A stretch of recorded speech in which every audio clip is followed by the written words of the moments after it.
మార్చి 1వ తారీఖున 2020 సంవత్సరంలో అక్రమంగా పిల్లలు విక్రయిస్తున్న ముఠాన్ని మనం అరెస్ట్ చేయడం జరిగింది. ఆ కేసులో 6 మంది చిన్న పిల్లల్ని మనం రిపోర్ట్ చేశాము.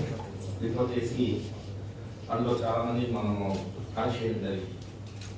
అరెస్ట్ చేసి వాళ్ళని జైలు పంపించడం జరిగింది. ఆ కేసులో వరగం సరోజిని ఒక లేడీ, తర్వాత మరో నలుగురు మహిళల్ని మనము ఆ సమయంలో అరెస్ట్ చేసి వాళ్ళ దగ్గర ఉన్న 3 పిల్లలను స్వాధీనం చేసుకుని తర్వాత 4 లక్షల రూపాయలని కూడా స్వాధీనం చేసుకోవడం జరిగింది. ఆ తర్వాత మళ్ళీ ఒక 3 పిల్లల్ని రిపోర్ట్ చేయడం జరిగింది. అంటే మొత్తం 6 మంది పిల్లల్ని మనం రిపోర్ట్ చేసాం. 4 లక్షల రూపాయలని ఆ రోజు మనము రికవర్ చేసి 5 మందిని రెస్క్యూ చేసి 5 మందిని మనము అరెస్ట్ చేయడం జరిగింది. అయితే ఈ క్రమంలో ఆ కేసులో ఇద్దరు ఉన్నారు.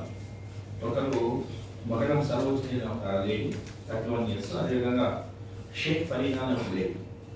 వీరిద్దరు కూడా